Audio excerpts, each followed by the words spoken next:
Hello and welcome back again.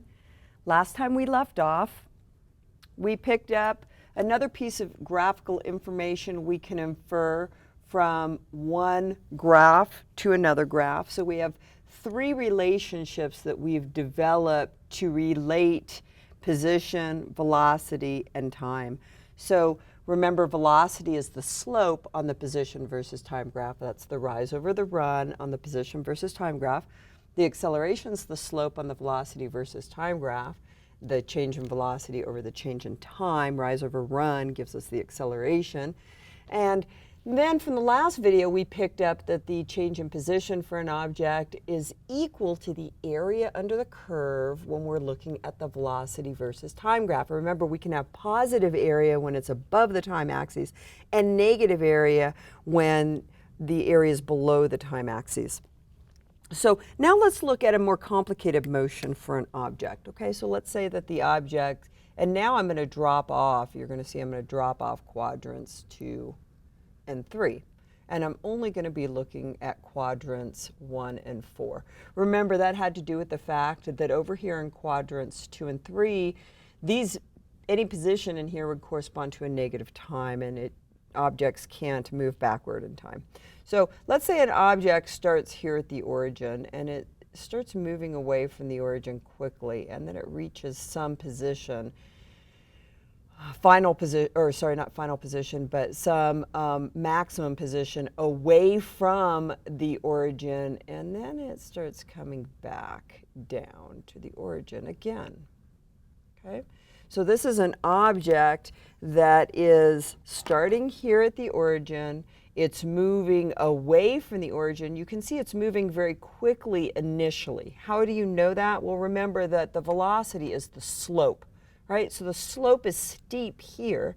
And what's happening to the slope as we move toward this maximum distance away from the origin? Well, the slope is getting shallower and shallower and shallower, always remaining positive, but then reaching 0 at this position.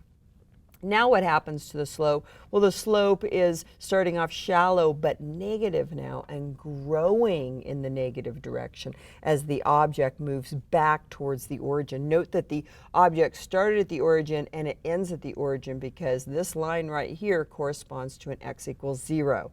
So this is the maximum distance away from the origin it reached. Right, the maximum position away from the origin, the largest x value that it reached, but then it came back to the origin. So you could think of this as, again, a vehicle that's starting off at the big I, and it's going to be traveling in the positive direction. Let's say that corresponds to the east. And it starts off very, very fast. And so at time t equals 0, it's already moving fast. And that's seen by the fact that you have a slope here that's not 0. It's a very steep slope. And the object or the car begins to slow down. So it's going slower and slower and slower, and then it reaches some maximum distance away from the origin and it turns around, and now it's heading west back toward the big I. And starting off slowly, but increasing in speed, negative velocity, right? It's moving now in the negative direction until it gets back to the origin, and that's where we end the interval of time. So that's a way to think about or transfer this graph to a real-life situation. So now let's look at the corresponding velocity versus time graph. So again, all we need for these graphs are quadrants 1 and 4. So velocity versus time.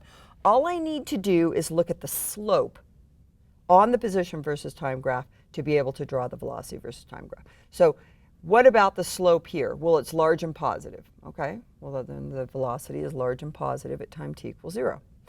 What happens to the slope as time moves on to this halfway point? What happens to the slope? Let's actually just draw that halfway point down here. And we'll use it also for the acceleration versus time graph. So what happens to the value of the velocity? Well, it's remaining constant. I mean, it's remaining positive, constantly positive, right? But you can see that the tangent line, which is the slope at the point, is getting shallower and shallower until the tangent line has a slope of 0 at the halfway point in time. So we know that the velocity is 0 there, the slope is instantaneously 0 here. So you can see here's an object's motion where the slope is changing, right? But we can still get the information. We just need to look at the slope. So slope starts off large and positive and goes to 0. Slope starts off large and positive, goes to 0. So the velocity, large and positive, goes to 0. Boom. So that's what the velocity versus time graph looks like for the first half of our time interval. Now what happens? Well, now the slope is becoming negative, right? So the tangent lines are now negative, and the tangent lines are increasing in the magnitude of their slope, but remaining negative. So now, instead of using word slope, substitute for velocity, because velocity is the slope on this graph. So the velocity is small and negative, but becoming larger and larger and negative as time goes on. So velocity starting off negative, becoming larger and larger. So it ends with some negative value for the velocity. So this is what our velocity versus time graph looks like for this more complicated motion. Straight line, right? It's a straight line with what kind of a slope? A negative slope, right? So the velocity versus time graph has a constant negative slope. Well, that's going to be useful information for drawing our acceleration versus time graph. So here is our acceleration versus time graph. Again, remember, we don't need quadrants 2 and 3 because that corresponds to negative time. Makes no physical sense. All right, so the acceleration is the slope on the velocity versus time graph. So I want to look at the velocity versus time graph, and I want to get the information about the slope to draw the acceleration. So tell me about the slope at time t equals 0. Well, the slope is negative some value. Okay, so here we go. Okay, now what happens to the slope as time goes on? Well, the slope doesn't change on a straight line. So that means the slope is the same at every single point. It is a constant and it is negative. So how do you draw a constant negative? As a horizontal line. So there is our acceleration versus time graph. Okay, so these three graphs all relate to the same object's motion, all related to one another as well.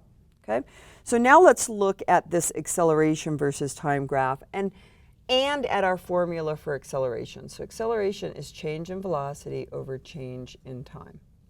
If I just rearrange this formula, I can write that the change in the velocity is equal to the acceleration times the change in time. So now I have the same formula but rearranged and isolating the change in the velocity. Can I infer information about the velocity versus time graph just from knowing what the acceleration versus time graph looks like? In other words, what if I don't have this information? I don't have this graph, but I do have this graph. Can I draw this graph from this graph? Well, let's look and see. Acceleration times the change in time. Notice that this right here is the change in time.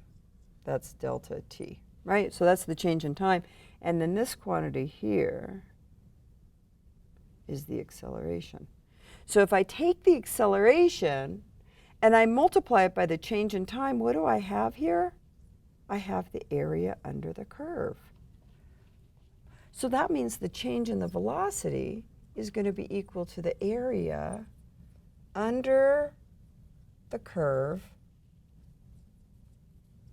on the acceleration versus time graph. And this is another very important piece of information that we're going to want to add to these three pieces of information that we've already developed. So the change in velocity is equal to the area under the curve on the acceleration versus time graph. All right, so next video, let's look at more curves that are not straight lines for position versus time and see if we can draw the other graphs from just knowing one of the 3 of these graphs? Can we draw the other 2? And that's the point we want to get to, that we can just take one of these graphs and we can extrapolate the other 2 graphs from just that one. And how are we going to do that? We're going to do that by using these 4 relationships. These 4 relationships are key in understanding them, and we will practice with them in the next video.